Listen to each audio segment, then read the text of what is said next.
Yasin, Sarah.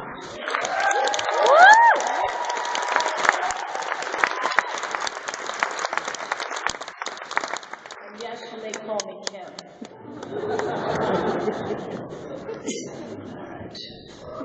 Good evening, everyone. Thank you for coming. I was worried this podium would be too high up and I was going to have to ask AJ to get on his shoulders, but I think we can work with this. Before I begin, I wanted to make one quick shout out to my Vice President, Allison Scriano, who deserves to be up here making this speech probably as much as I do. Thank you for being the most neurotically organized person I know. I probably would have been impeached a long time ago if it wasn't for you. Your classmates and I truly appreciate everything you've done for us over the past 4 years.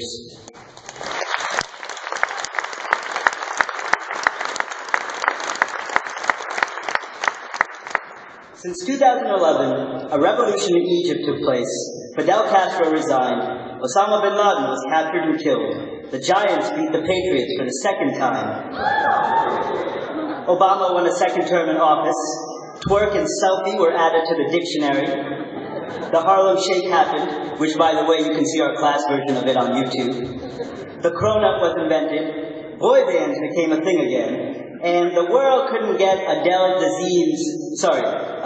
Menzel's song, Let It Go, out of their heads. Here I stand at NJPAC, let it go, let it go.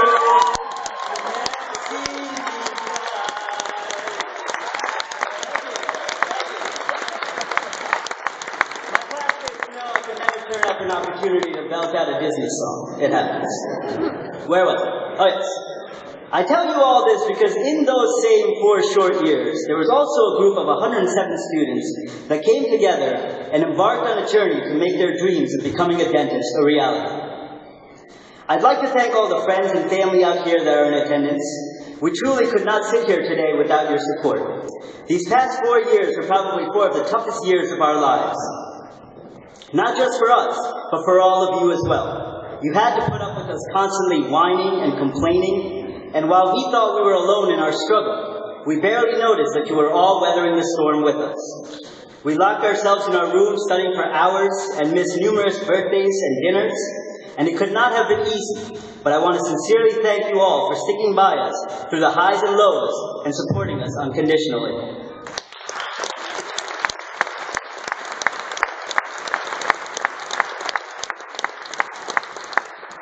Thank you, Dr. Feldman, Dr. Fennessy, Dr. Conti, Dr. Younger, Pat, Onyx, and the rest of the administration for your constant help and support. Dr. Fennessy, I've never seen someone work so tirelessly on behalf of the student body. You've always been willing to listen and share advice on how to solve the multiple issues that our class has faced over the years. And for that, we're grateful. Dr. Conti, I know you're secretly very upset about me graduating. I know you wanted to keep me around for a couple more years, but the day has finally come where we must go our separate ways. Don't worry, though, I got you some tissues in case you need it. In all seriousness, though, thank you for listening to all our clinic-related complaints and fighting on our behalf when it was needed.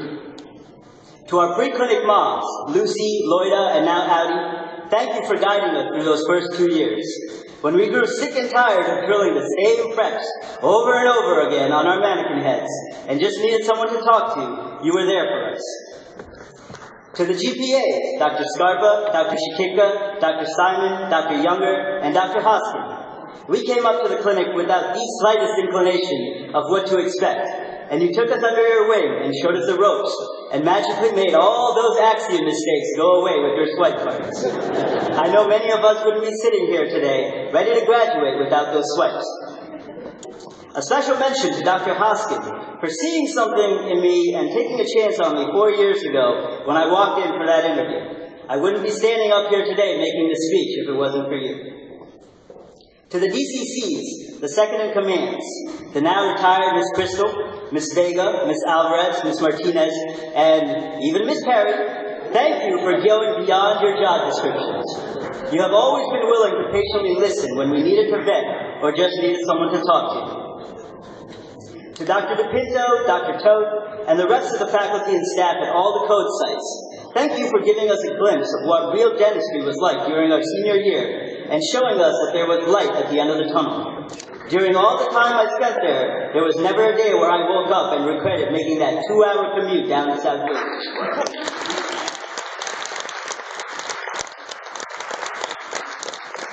And finally, I'd like to thank all the patients for trusting and believing in us and allowing us to treat you even if it meant a couple of extra visits to the clinic. We truly could not sit here today without the experience you provided us. To everyone that I mentioned and the countless others that I didn't, you have all been integral in one way or another in shaping us over the past 4 years into the competent and respectable dentists we are today. Thank you.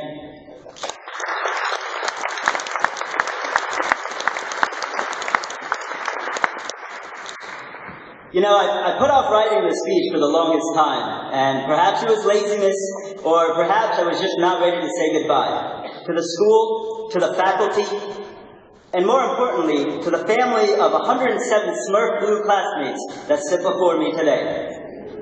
All of whom I have grown accustomed to seeing every day for the past 1,460 days.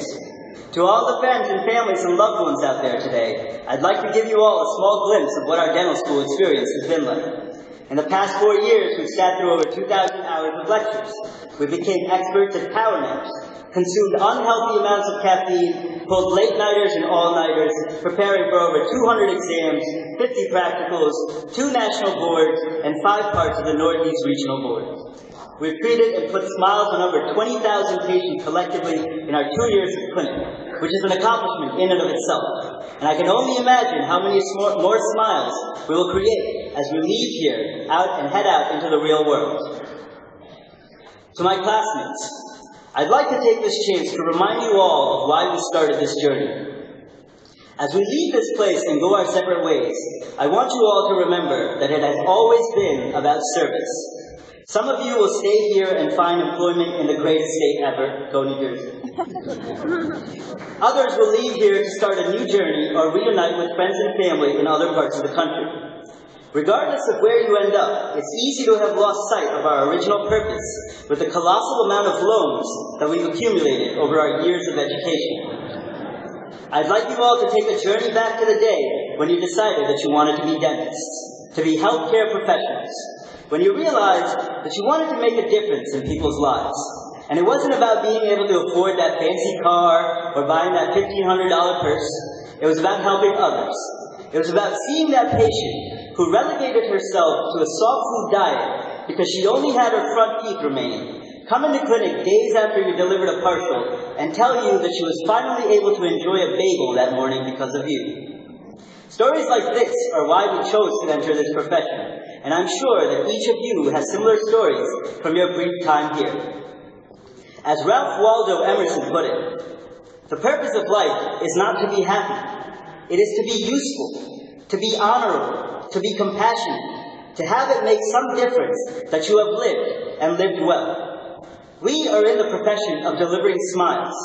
And it's very easy to look back on our 4 years here and remember just those stressful and miserable times together, of those sleepless nights studying for one exam after another, or the copious amounts of red tape we had to trundle through on the clinic floor. But I'd like to think that once we have all settled into our careers and start living out our dreams, we will all look back fondly to these 4 years of making bonds and friendships that I expect will truly last a lifetime.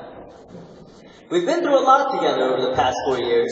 Hurricane Sandy, the great Typodont battle, epidemiology with Dr. Holtzman. Speaking of which, I hope everyone remembered the tie I was wearing earlier today. If you don't get it right, I've been told they're going to take away your clothes. That's what I heard.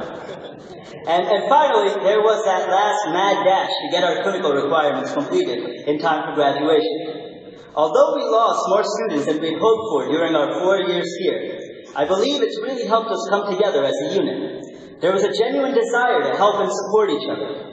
I took it as a sense of pride when Dr. Conti came up to the reception area during our clinical boards, asking what was wrong with our class, because he's never seen so many fellow classmates show up on days where they didn't have the exam to help one another. I'm proud to call each and every one of you my classmates, and I am proud to have served you for the past 4 years. It has truly been a pleasure, and I'm proud to call each and every one of you my colleagues. As we reach the end of our dental education here, I find myself thinking about when it all began, and I'm brought back to the first exam we ever took as dental students. We all walked in very nervous and sleep-deprived, and Dr. Stout did her best to allay our fears. She would start with one of her good Joel Osteen jokes that you guys all remember, and then made us utter those famous words to each other. I wish you all good luck, but I wish myself the best luck of all. But while that may have held true during the competitive nature of dental school, I know that as we step out into the real world, all of us want nothing more than to see each other succeed. So as I stand here today in front of all of you, I'd like to wish each and every one of you the best luck of all. Congratulations to the Rutgers School of Dental Medicine, class of 2015.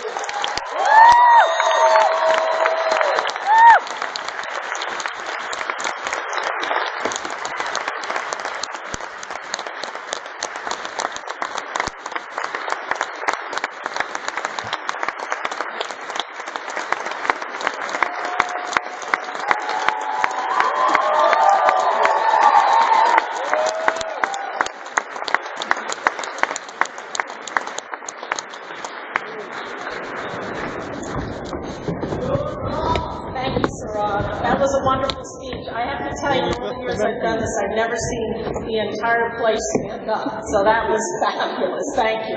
I was saying to him, he should sing another song, A Whole New World, with him when he sang that. I would like to also now, at the very end, give special thanks to the School of Dental Medicine's Convocation